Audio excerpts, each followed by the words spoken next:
Okay, it is 10 o'clock. Our members can just come in to the presentation. There is no waiting room, so they will be coming in as a presentation as we start. We have Nick Jennings. He is with the Florida Fish and Wildlife Conservation Commission. He is also the Assistant Regional Species Conservation Biologist for the Southwest region. And his duties revolve around the conservation of imperiled species in the Southwest region of Florida, which ranges from Hernando County to Lee County.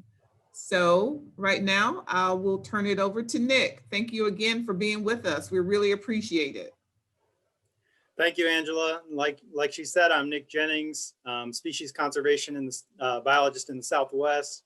And today I just want to talk to you guys about two species that a lot of questions revolve around in Cape Coral and the surrounding areas. And those are burrowing owls, as you can see in the picture here, and gopher tortoises as well. So, you know, a lot of buyers and sellers will have questions about removing or living alongside these little guys. And I know this because I get phone calls from them every day.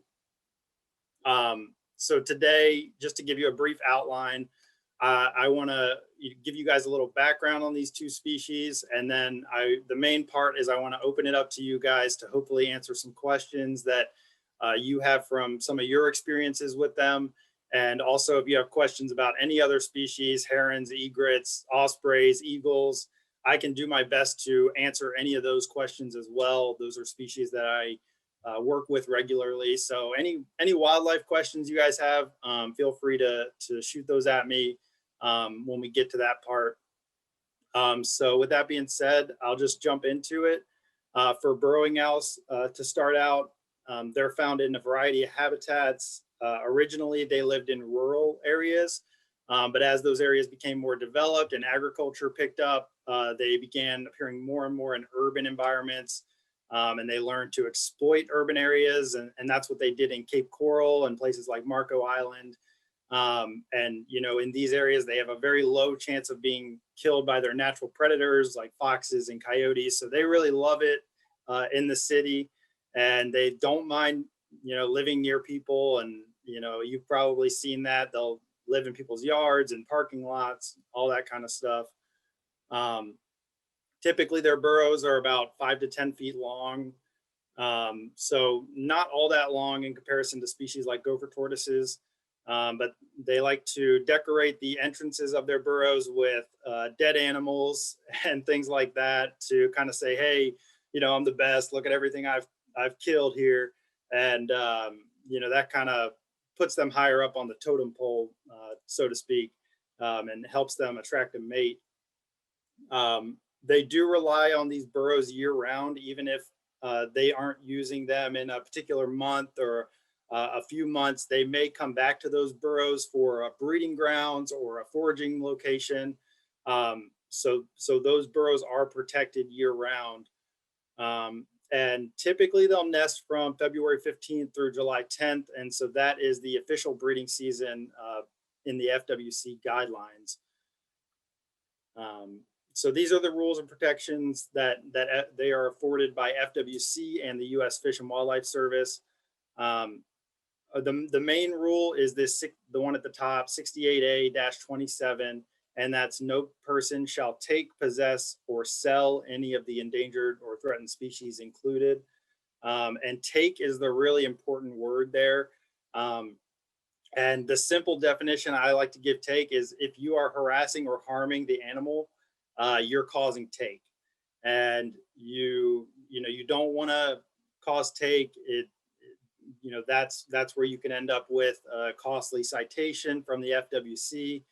And so, you know, it's best to avoid anything that could harass or harm any state threatened species or any species altogether. Most species are also protected federally. And that's where you see the Federal Migratory Bird Treaty Act protects burrowing owls specifically. But the state protections are stronger, so we sort of focus on those. So, okay, what do we do if a client has burrowing owls or a burrowing owl burrow on their property? These questions below, they'll help you determine what steps need to be taken and when the landowner should start the permitting process if it's needed. So, you know, do they plan to develop right away? And is planned development going to encroach on the buffer zone for burrowing owls or gopher tortoises? Those two questions are going to let you know if you need to contact the permitting office. If the answer to those questions is yes, you know that you need to contact the permitting office. You don't even have to contact a biologist or anything like that. You can go straight to our permitting office and you're going to need to apply for a permit. But property can be sold without a permit if it's not affecting the species. So if you're just transferring ownership of a property and you know, you're not building yet, you just want the lot or something like that, you don't need to have a permit just to do that action.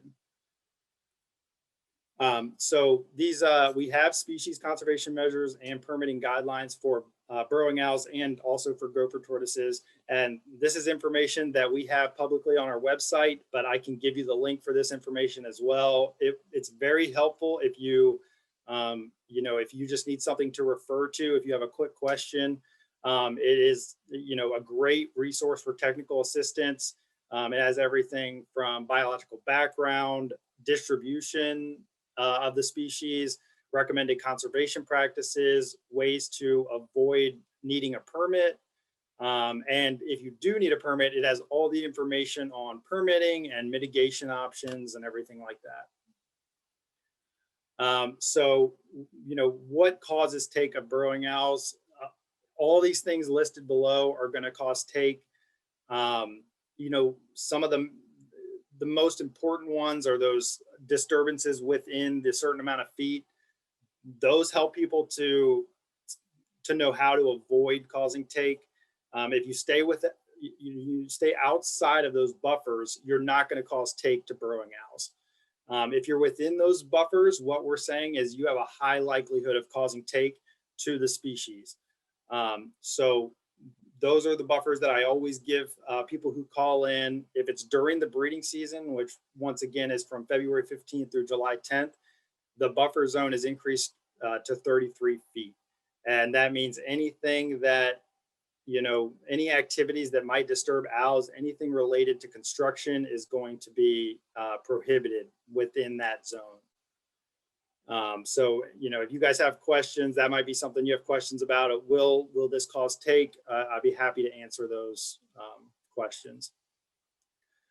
So burrow definitions, the important thing to know here is any burrow, whether owls are present or not, is protected year round.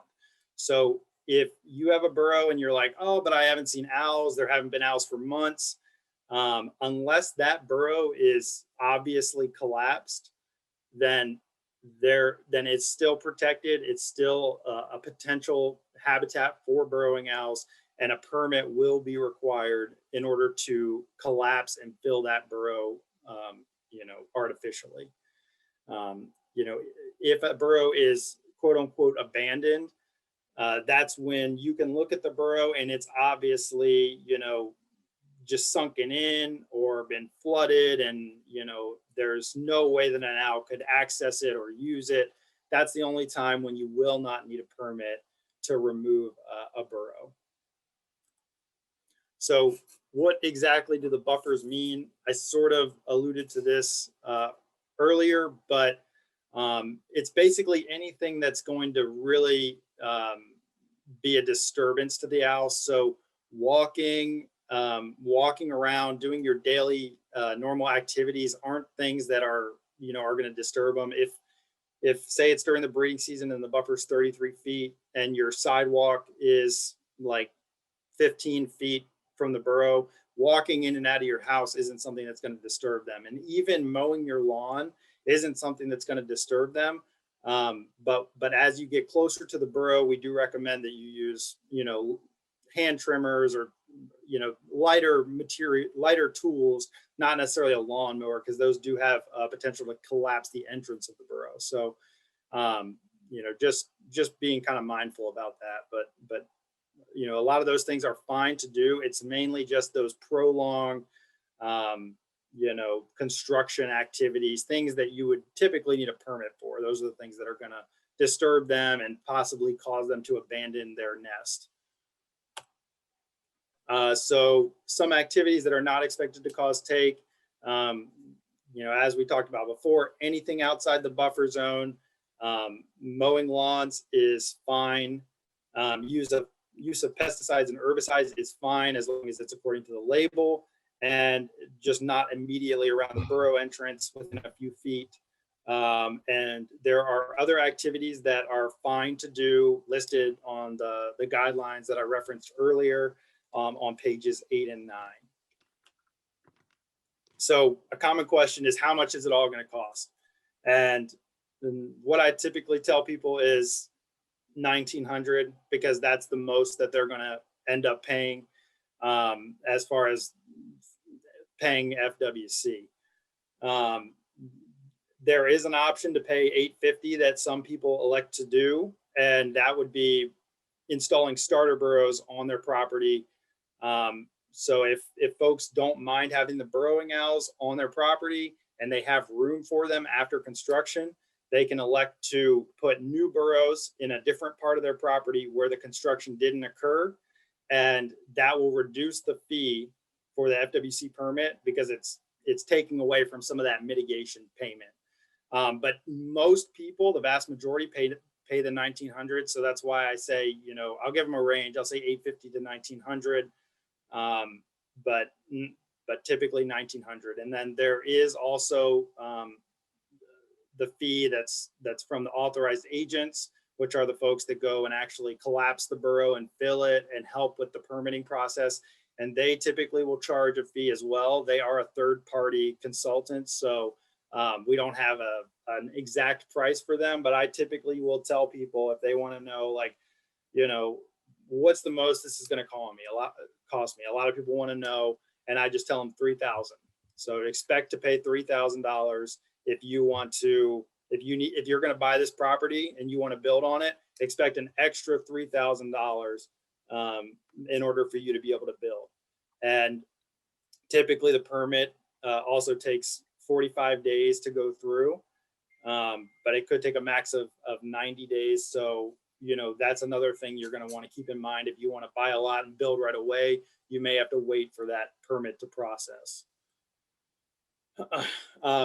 So what can be done with a permit?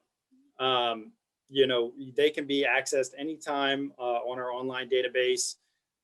So you can view the status of your permit at any time. And you know, permits will allow you to excavate and fill the burrows. But that doesn't mean that you necessarily have to excavate the burrows. You can also it allows you to come within those buffer zones and basically do construction on certain occasions. So if you are excavating a burrow, you have to be an authorized agent. It can't be the landowner or just the person who is applying for the permit. It has to be a qualified individual who has been trained to do this without harming the animals. And so, you know, our permitting office keeps a list of these authorized agents. And the first step that I'll tell people to do a lot of times is to, you know, get in touch with an agent. They will have a lot of information that's helpful. And our permitting office will give you a list, and it'll have the areas that they work in for each agent. So that's a good place to start for anybody who's looking to build on areas with burrowing owls. So, you know, resources, I have created an FAQ for burrowing owls that I will, I guess I'll send to Angela at the end of this, and she can distribute it to y'all. But that will be helpful. Just some questions that I've been asked over the past year. Permitting office number, like I said, that's going to be a number that you want to call if you know you're going to need a permit already. If you're not sure if you need a permit, you can give me a call. I take a lot of burrowing owl calls, so I should be able to give you the information that you need. If you've called in the last year for burrowing owls, there's a good chance you've talked to me. So, those are some good resources for that. And with that being said, I'll jump into gopher tortoises here. And I don't typically work with gopher tortoises, so this section is going to be a little shorter, but I should be able to answer any questions about them. Nick, you have a couple questions in the comment section. Okay. Yeah. Do you want me to answer those now, or should we wait until the question You can wait until the end. I just want you to know that you have some questions in the comment section. Okay, thank you. Yeah, I'll just wrap it up with the gopher tortoises. It'll be a shorter section, and then we can just get to those as well. So gopher tortoises, they are a keystone species, which means that they are very helpful to a lot of other species. Actually, over 350 species use gopher tortoise burrows, which is sort of crazy to think about. Some of those are insects, but still, it's a lot. Adult tortoises are typically 9 to 11 inches long and 7 to 9 pounds. And females typically are able to reproduce between the ages of 9 and 21 years old. They typically nest in May and June, and one clutch is laid per year with an average of 6 eggs. So, they are also a state threatened species. So a lot of the protections that they have are the same. The buffer for gopher tortoises is 25 feet. So it's a little different, but it's sort of in between the two buffer ranges for burrowing owls. Most people in Cape Coral and the surrounding areas are going to be applying for what's called a 10 or fewer burrows permit. And that's the typical permit for single family lots. And for these permits, you will have to have an authorized agent, just like the burrowing owls, come out and actually do the removal of the tortoise, and you'll have to submit a $213 mitigation contribution. So it's much cheaper than the burrowing owls permit fee on FWC's side, but the landowner will also have to pay, either keep the gopher tortoises on site and have room there on the property for them, or if after development they don't have room, they'll have to put them off site somewhere else. And those recipient sites actually charge the landowner to accept those gopher tortoises. So that payment alone can shoot the price up to what the burrowing owls are for that 1900. So, with development being as it is right now, and there's not that many recipient sites, they can pretty much charge whatever they want. And so they're going for $1,500 a tortoise at times. So that's something else that the landowner needs to keep in mind is, they have to have somewhere to put those tortoises if they can't keep them on their property. Let's see. So, if you have gopher tortoises on your land, obviously you could avoid development, but, we wouldn't be talking if you were just going to avoid development. So, if you can stay 25 feet away from the burrows, that will prevent you from having to get a permit. It will, reduce any impacts. If you can't, it's sort of the information. I jumped the gun a little bit, but it's sort of the information that I just gave you. Gopher tortoise burrows are sort of a half moon shape rather than a circle, which is the shape of the burrowing owl burrows. You can kind of see the difference. And gopher tortoise burrows are usually 8 inches wide at least, whereas burrowing owls are maybe 6 inches wide or less. And so the size is going to be different. The shape is different. Usually you can tell just by looking at the burrow what species you have on a property. And gopher tortoise resources, Kyle Brown is going to be He's going to be the best guy. He's our gopher tortoise biologist. So he just is dealing with permits for gopher tortoises. Also our permitting portal, we have a very flushed out system for gopher tortoise permitting. So, you can use that link and access the permitting portal, or refer any landowners to that are interested. And then if you took down the number for the permitting office, that's still a great number to call for gopher tortoises as well. And I can get that to put that in the chat or something if people didn't get that. But permitting office is always going to be a good option to call if you just have general permitting questions. And so with that, I'd love to jump into the Q&A and just, I guess there's a lot of questions in the chat. So I don't know, Angela, if we should just go through those first and then get to the, if people want to. Yeah, I would go with the chat questions first, and then if any of our members have a question, just unmute yourself and ask Nick your question. Okay, so the first question is from Steve, and I'm not sure what part of the presentation I was at. I don't know if Steve, you could maybe just type in the chat exactly what that question was about. How many total are there? But I'll jump into the next question. Do the owls only lay eggs once during the breeding season? Generally, how long do they lay eggs, or how long after they lay eggs until the birds are grown enough for the nest to be taken? So yes, they typically only lay eggs once. It's right around this time of year, actually, February, March is when they're laying eggs. And it will typically take probably about 2 months after the eggs are laid for the chicks to be coming out of the burrow. And so after that, after the chicks have come out of the burrow, and it's after July 10th, the nest can be taken.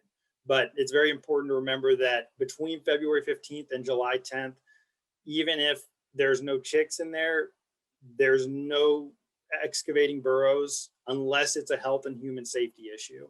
So it would have to be something like there was a main water line going through there and the burrow was inhibiting it or something like that. So basically, as long as those chicks have left the nest and it's after July 10th, you are good to take it on July 11th. Next question is, does the permit get posted somewhere? Yes, so the permit is posted on our website, and there will be a printable PDF that the landowner is supposed to put on site. So whenever construction is going on, they should have, the gopher tortoise or the burrowing owl permit on site for people to read. Also, if you see a burrow get demolished by a builder, should you report it? Yes, absolutely. And thank you for asking that. We have a wildlife alert hotline, and I can't remember if I do think I have it in the presentation. I just need to go one more slide. Oops.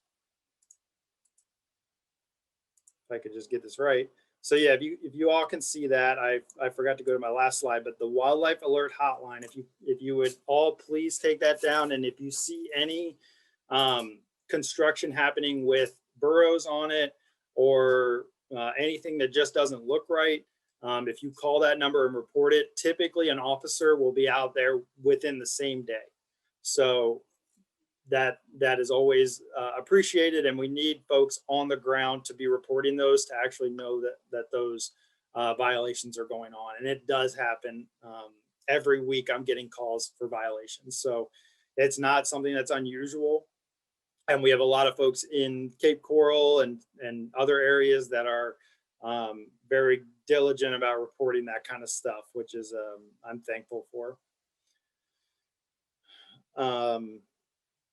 Next question, when will they quit dumping water from Lake Okeechobee down our estuary? It's killing us. I'm not sure that that I'm qualified to answer that question, Steve. Um, and I'm not quite sure about that, but I can I can make a list of questions that I am not qualified to answer, and hopefully find the answer for you guys. Um, but I'm not sure. Sorry, I'm not sure about that one. Yes, and I will give you the link to the guidelines. That's definitely something I'll do before I hop off of here, Linda. So um, yeah, thank you for the reminder about that.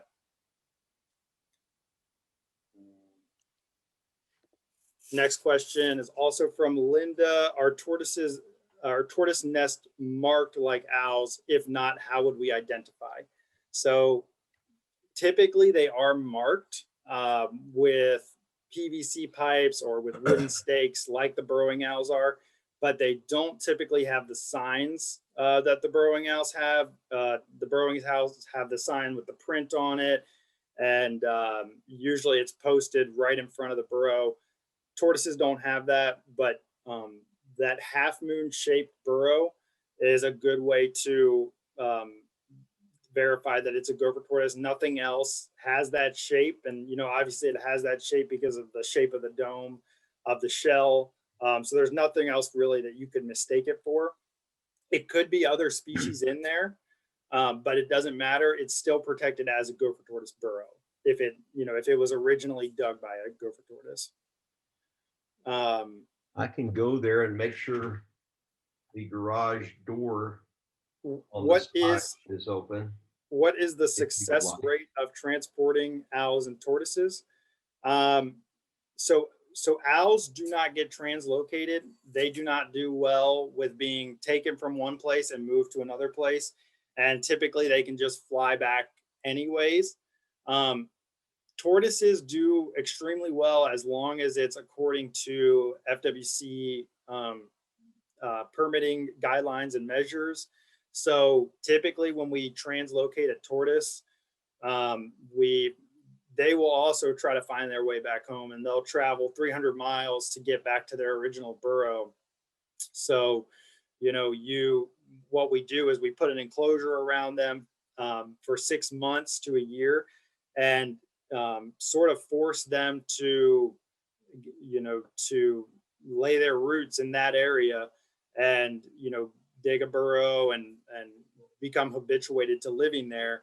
And then, you know, they do really well. So we have great success with the tortoises as long as they're not overstocked and we have too many of them on top of each other. They do fantastic. So burrowing owls, no, we don't translocate them. They typically have to go find some other suitable habitat nearby, or get starter burrows. And the starter burrows we're doing research on right now with how effective they are. But so far, in the surveys that we have done, they do occupy those starter burrows about 60% of the time. So it's pretty successful with owls as well in sort of transporting them, but not really, just telling them where to nest, essentially. The next question from Denise. Recently, I went to see a property in the North Cape and for a client, and it was a 4-lot site that had about 20 gopher tortoise burrows. Do you need a permit for each, or can you get a bulk permit? So you can get a bulk permit. If you need to remove all of those tortoises from the site and put them on a recipient site, you will have to pay for each individual tortoise to be accepted by that recipient site, though. But that can all be included in one gopher tortoise permit. And so if they are curious about that permit, I would give Kyle Brown, that number I had in there, a call about getting that permit started or questions about the permit. He would be the go-to guy for permitting gopher tortoise questions. Kyle Brown's email again. Let's see. I think I had it on there, right?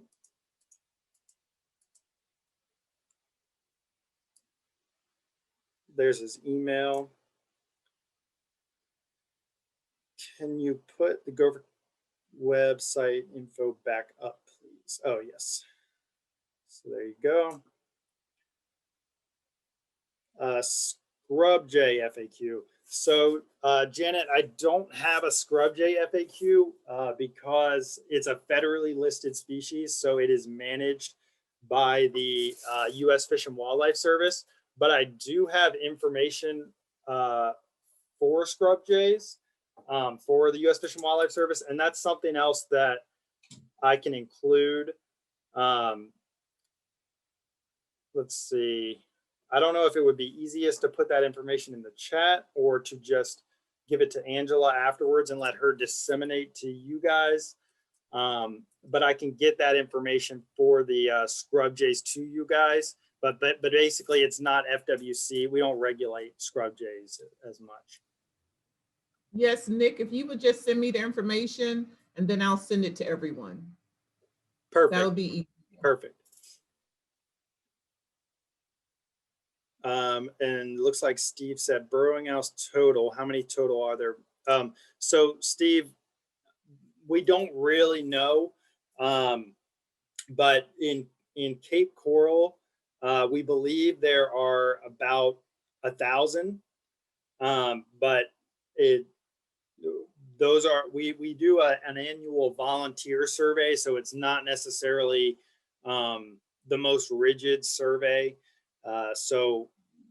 But those numbers have come up with about 1,000 burrowing owls, I believe, in Cape Coral. And in the state, it's anyone's guess, but it might be a number more like 10,000. But essentially, we don't have a census for burrowing owls that we do. So those numbers are sort of unknown. We just don't have the manpower to do a statewide survey at this time. But hopefully I would love to get that going, and we're looking for opportunities to get grant funding to hire on technicians to do just that. So I hope we can get a census going and figure out how many owls are here exactly, and then we can at least have that baseline data to see what the population trends are. How long do owls live is from Tony, and typically owls will live for maybe 5 years, 5 to 10 most likely, but they can live for 15 to 20 years. So out in the wild they don't usually live that long, but we have had banded owls I think live to 16 to 18 years. I can't remember what the exact age was, but basically they can live for a long time for how small of a little owl they are. And then gopher tortoises, I know they live for 50 plus years. I'm not sure exactly on the age, but they live a very long time. Kevin says, I have been told that paying the fee after demolishing an owl is cheaper than moving a nest. I don't believe that's true, Kevin. I'm not in law enforcement, so I don't know exactly what the citations are at this time. But I don't believe that's true. If it is, I don't know why people would want to go around destroying owl burrows. But if that is the case, then I hope that our law enforcement officers would be able to see that and see what's going on and hopefully change that. But I don't get the information with how much the citations are, but I've heard it's at least in the thousands. So if you're talking about an $850 to $1,900 permit fee, if you're talking about thousands of dollars for a citation, it might be worth it, it might not. But I find that most people who call in asking about burrowing owls, they don't want to destroy them improperly. But I guess that's why they're calling in the first place, because they're not those type of people. But yeah, so definitely don't advise that. But I'm not sure about that question, Kevin. Copy of the presentation? Absolutely. Yeah, I don't mind sending that to Angela as well. Let me just make a note. Let's see. So Nile monitor burrows, so they do have a little bit of a shape. I don't remember if it's the Nile monitor or the green iguana, but there is another species, invasive species, that has a D-shaped burrow. I thought it was the green iguana, but essentially those burrows are going to be much bigger than a gopher tortoises. Those iguanas and monitors, they've got, you know, big burrows, and you know, when it comes down to a gopher tortoise burrow or anything that's shaped like that, to make sure that it is a gopher tortoise burrow, an agent is always going to scope it, and so, you know, they can tell by the length and the diameter what species it is. But as far as how many inches, I'm not sure about those Nile monitor burrows. Let's see.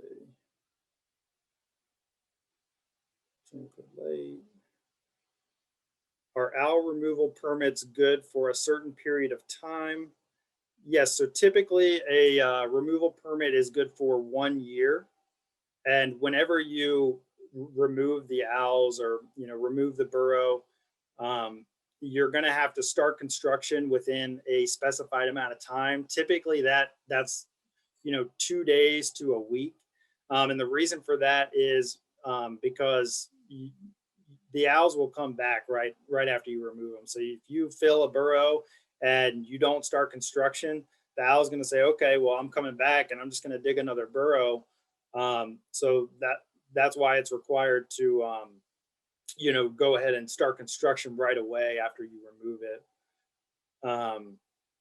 Are there guidelines to coordinate when construction can or must begin after removal of the next accordance with the permit? Yeah, so that's essentially what I was saying is, you know, construction needs to start within a couple days typically of when you remove the burrow, and that'll be specified in the permit. Yeah, 3,000 is a good figure to remove the owls. I've heard, you know, just from what I've heard from authorized agents, they will typically only charge 500-ish, but it can be up to 1,000. So you want to give people, you know, a higher estimate, just so that they're not taken by surprise if it does end up costing around that 3,000 mark. So yeah, I think that you know, 3,000's a good one, and that's typically what I'll give to people. How do you select a relocation place for tortoises? So FWC permitting office, they will be able to provide recipient sites, is what they're called.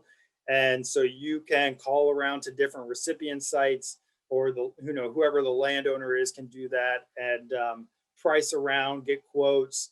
And that's typically how you're going to decide which place you want to go to. You know, it has to be somewhat close to you, because they can only be driven so far from where they are.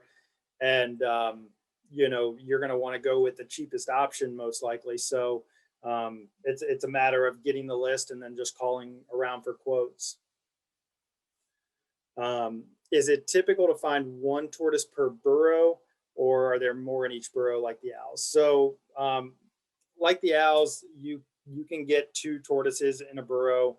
You're typically not going to get more than that outside of young during the breeding season. So, you know, most of the time you're not going to find like 3 or 4 adult tortoises in a burrow. It's just going to be 1 or 2 for the most part. But, you know, an agent will come and scope the burrows just to make sure all what is there, to know exactly how many tortoises you're dealing with. Do owls tend to want to stay with the same burrow their whole life? So typically they would like to. With the absence of disturbance, they would, and plenty of food, they would stay in the same burrow. The things that drive them to move are any sort of disturbances and scarcity of food. So sometimes they'll go somewhere for the breeding season, and that is a more sheltered location. And then they'll prefer to have a different burrow during the non-breeding season for foraging purposes. You know, that burrow just might have better access to, you know, lizards and small rodents and the type of food that they eat. So yes, they don't necessarily like to move around, but they do it for those reasons.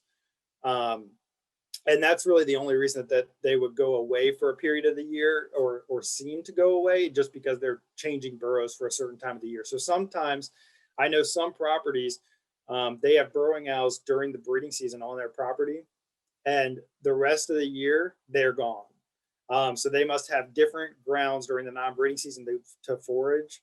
And then, you know, that's where they like to be for the breeding season, because they feel protected on that property.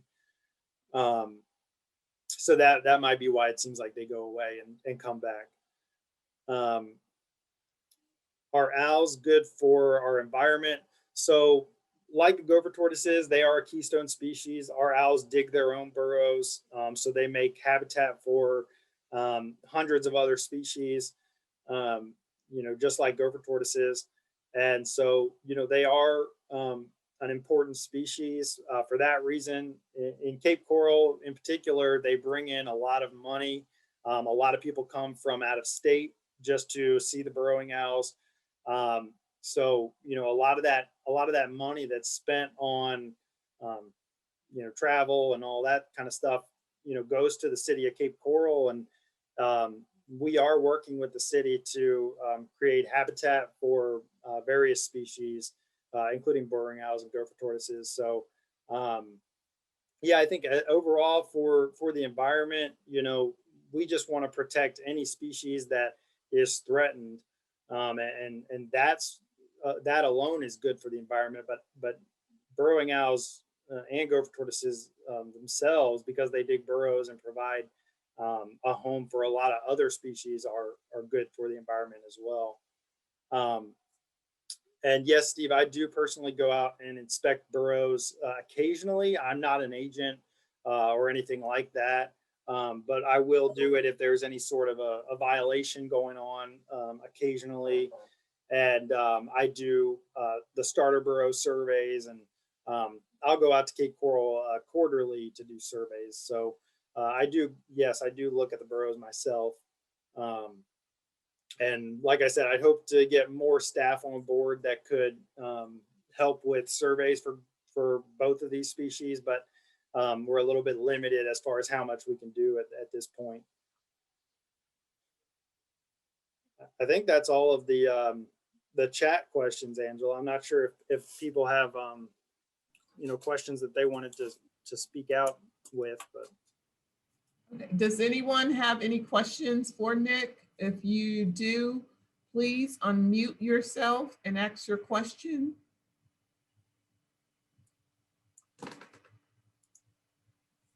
Any questions for Nick?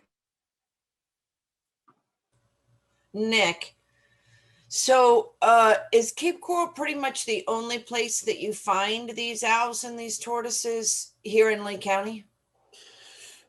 In Lee County, it's definitely the hotspot. And maybe for all of Florida, it's the hotspot, especially for burrowing owls. Fort Myers has them as well. Lehigh Acres has them as well.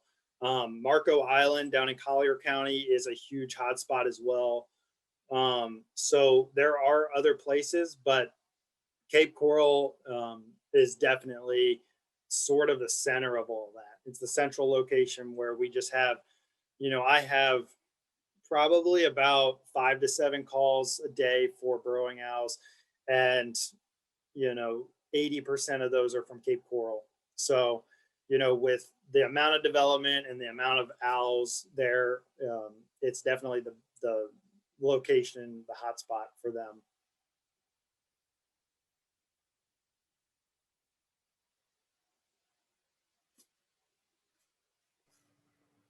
Any more questions for Nick?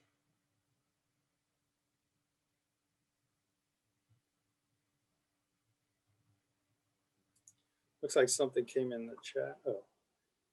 Yeah, and thank you all for listening. And I'm very happy to speak today because like I said, I speak to real estate agents a lot, and it's great to have all you here at once and get your questions. And I just am thankful for the opportunity.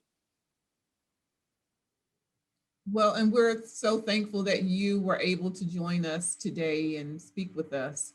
This has been such an informative presentation. So we are truly, truly thankful that you could join us. So thank you so much. And I'm happy to. And like I said before, I'll try to remember all of the resources that you all asked for, the scrub jay information, and a copy of the presentation, and yeah, and everything else that you guys requested. I made some notes, so I'll send all of that to Angela, and then you know, hopefully that can all get to you guys. And yes, and I'll send the FAQs. I have an FAQ for burrowing owls and gopher tortoises, so I'll send those out to you guys. And if you have any other questions, anything else, you have my information now. Give me a call or email me, and I'm always happy to help.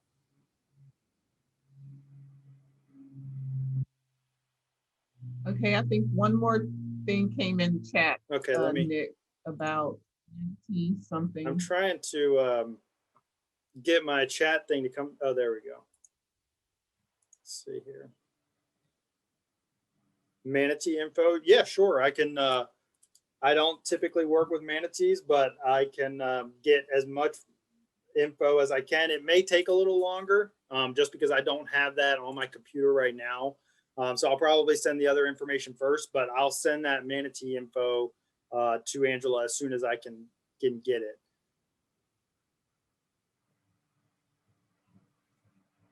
All right, if that is everything, no one has any more questions.